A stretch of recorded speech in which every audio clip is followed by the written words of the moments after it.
Hey guys, I'm Brendan McElhaney. I've been in real estate for over 7 years, having house hacked 3 different times. I currently own and operate a wholesaling business for the last year and a half. And today I'm going to be sharing how I house hacked my first property back in 2018. And some of the topics that I'm going to cover are how I financially prepared to house hack, how I analyzed and found the right property, my experience with tenants and property management, rehab lessons, cost effective upgrades I've learned, and then recapping on what I do differently given what I know today. So I would encourage you to watch to the end to take away some key lessons and things that I've learned, and also some mistakes to avoid so you don't repeat some of the things that I did. So the first thing, preparing to house hack. Basically, I've always wanted to get into real estate, and when I was graduating college, uh, didn't quite know what I wanted to do, didn't know what job I wanted to get. So when I started looking, was living at home, ended up finding a job as a recruiter that had a very low base salary. I think it was 2,000, 2,500 bucks, and then had unlimited potential. And that was something that was enticing to me. Pretty kind of stubborn 22, 23-year old where I didn't want to wait behind people in terms of making money. And I thought sales and that type of meritocracy was something that would fit well given what I wanted to do and some of the goals. So got a job for the first, so what this would have been 2014. So basically from 2014 to 2018, when I bought the property, I focused on basically doing as well in the company that I could. I was able to thankfully pay off pay off all my student loans. I was able to put some money away, put some money into a retirement account to be able to afford the down payment in order to house hack. I had a really just great advantage from my parents in allowing me to stay at home for those years and basically just save up money and not have to worry about living expenses in terms of rent and some of the bigger pieces that I could sock away in order to purchase my first house. So once I was able to get enough money saved up, started looking at properties, and I was able to connect with a local real estate agent. So I'll actually shout her out on this. Her name's Bree Schmidt. That helped me tremendously in terms of understanding the market, understanding the expectations I should have, and helping guide me in order to find a property that suited what I was looking for at the time. So one of the big takeaways for me is find people who have done either what you've done or are experts in that space. Without her insight, I wouldn't be where I am today. So I owe a lot to her in helping me get started and helping have her in my corner, helping walk properties and really understand some of the things that I'm looking at in terms of like, hey, how much is it going to cost to rehab this? Hey, what are the things that I'm walking into that I should be aware of? Is this foundation issue a problem? Is this property going to cash flow? So in terms of the actual like analysis itself, one of the things that she had provided and was extremely helpful is putting together just spreadsheets of the analysis. So accounting for tax increases, accounting for capital expenditures, accounting for maintenance and repairs and vacancy. These are all things that any investor would need to take into account, but especially for a new investor, because for new investors, first-time investors, you're not going to have this massive bankroll to be able to afford a lot of the things that come up. And what you need to do is put yourself in a strong financial position. And one of the ways to do that is obviously buy at the right price, buy good properties. But two, it's understanding the actual numbers, not the mortgage is 2,000 bucks and my rents are 2,500 and I'm going to make 500 bucks a month. At that point, you probably lose money. So it's something to definitely keep in mind and surround yourself with the right people who have done this and can give you information that you probably don't know that you need to know. So with Bree's help, we probably walked 20 properties together. We saw a lot of dolls, kind of creepy dolls, and a lot of houses, and that was a running kind of joke throughout. But probably looked at 20 properties, and I think that process was really worthwhile for me in just understanding what I was looking at. right? You can watch videos, you can understand only so much, but actually walking properties, looking at the different styles, the kitchens, the bathrooms, where the stack is, if you could add washer dryer in unit, all these things you'll get a better sense of as you walk more and more properties. So one of the things I'd recommend for a first time investor is just to walk properties with someone who's done it, where they can basically see it through their eyes and hear them talk about things when you're walking through properties and what you can do, what are some improvements you can make to have an impact on rent immediately. So we walked a bunch of properties. Bree ended up actually finding a property off market and walked it, negotiated a bit, not too much, and we were able to lock it up. And obviously you go through the inspection, the appraisal, that sort of thing, but we were able to get to the closing table, was able to use the money I saved up during the time I lived at home and put that down as a down payment. So basically, have the property. Now it's my experience with tenant screening, kind of jumping head first into being a landlord and everything that entails. And I'm going to harp on this, but having people who have been there, talking to people who are landlords that can help you, guide you, answer your questions, put you in touch with contractors is going to be invaluable. Obviously there's going to be challenges, there's going to be learning curves, there's going to be things that you mess up and that you learn. But it's always nice to have someone that you can call to discuss, run ideas, understand how to do all the various aspects of landlording, whether that's tenant screening, to repairs, to preventative maintenance, to improvements, and then to leasing, collecting rents, basically everything from A to Z. So for me, one of the things I learned in terms of tenant screening, it was pretty straightforward the first time around. Basically just posted ads on Zillow, Facebook. Zillow syndicates to other websites, so just post there. Got a ton of interest on the property, and then basically set up a showing. And I wouldn't say I did anything special in terms of tenant screening. I've since come up with a pretty streamlined approach to it, but at the time, my first tenant that I ever put into the property had stayed there for 5 years. So it was super successful. And I would say if I could give any piece of information or tip, it is to take tenant screening very seriously. If you get a good tenant, it will save you tons of headaches, tons of just conversations. I always tell my tenants, like, hey, the ideal situation for me is if you don't hear from me and I don't hear from you.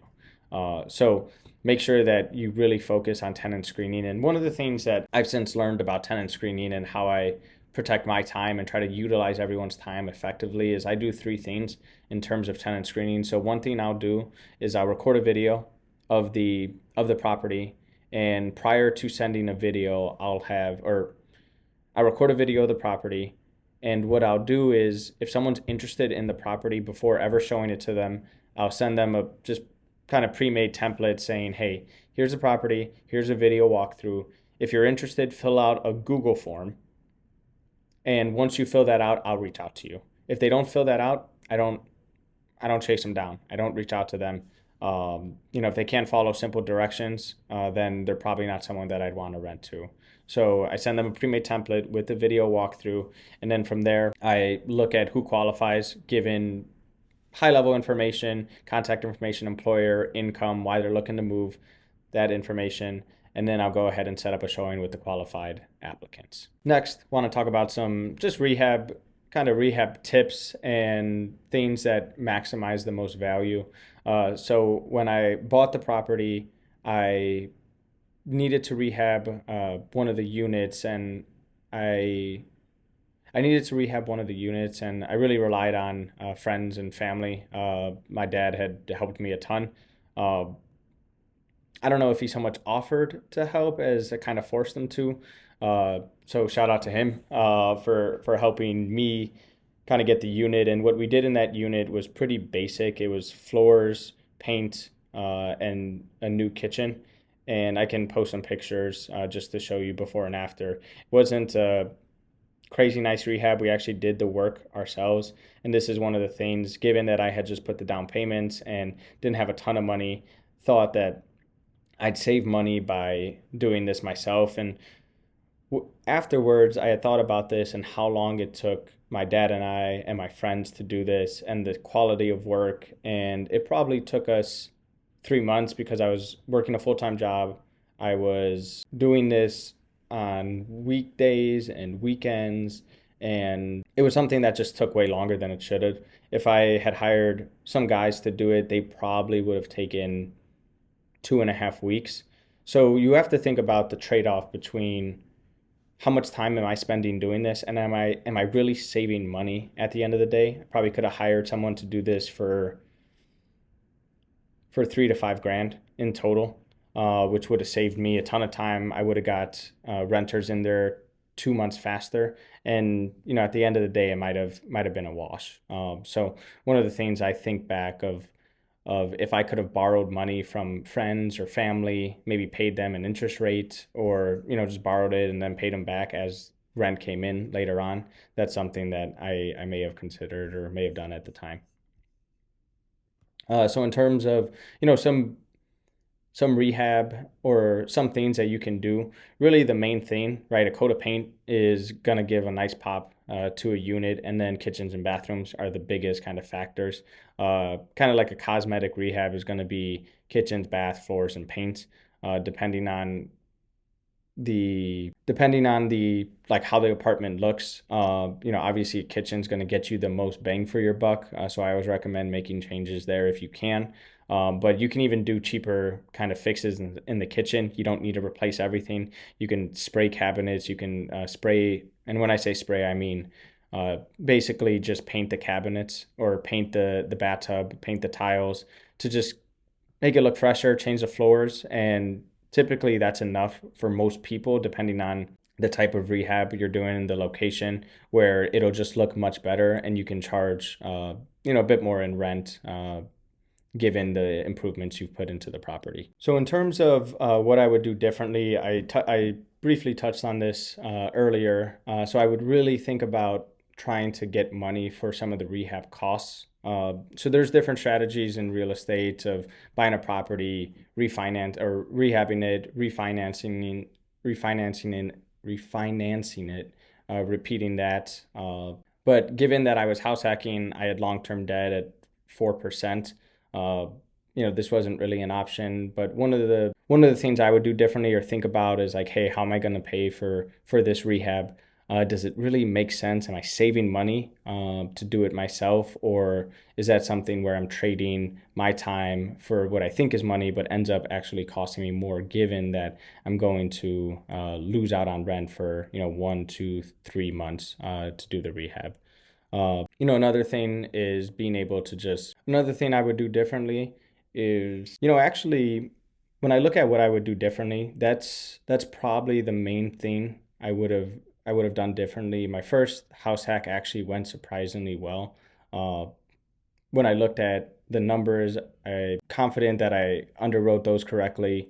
And, this isn't really me, so it's not me taking credit here, but more so to the agent I worked with. And she basically coached me all the way through and put me in a good position to be successful. And because of her, I was. And really looking at like the lessons that I've learned. One, I would say, hey, like buying a property doesn't start the day that you're actually looking. It might start months or years before, and putting yourself in a good financial position in order to purchase that property. So that may be paying off debt, getting your kind of financial situation in order, getting the down payment ready to go, or it may be just getting in the right mindset to purchase property and preparing yourself, whether it's watching videos or reading books about, hey, how to be a landlord, how to set yourself up for success.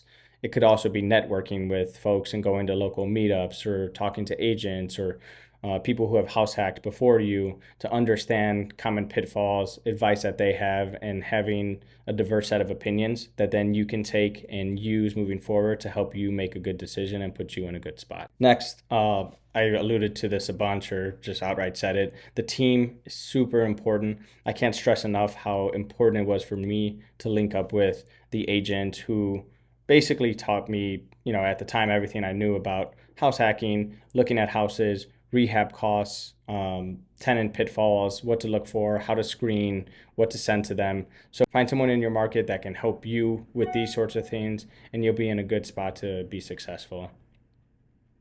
And then lastly, when you're first starting out, you're probably not going to have a ton of money. So over time, you can put in strategic rehabs, whether that's a kitchen here or some new flooring or just a coat of paint, that will have the largest return and help you charge slightly more each time the unit turns over. So those are the things that I learned. If you like learning about my story and just hearing my journey, feel free to if you found this helpful, feel free to. If you found this helpful, hit the like button, subscribe for more. I'm going to be talking more about house hacking, tenant screening, wholesaling, finding cash buyers, talking to sellers. Basically, anything related to real estate is what I'm going to cover. Comment below if you're thinking about house hacking or have questions on anything I said. I'm happy to share any sort of calculators or documents that I use, and happy to answer any questions you might have. Thanks.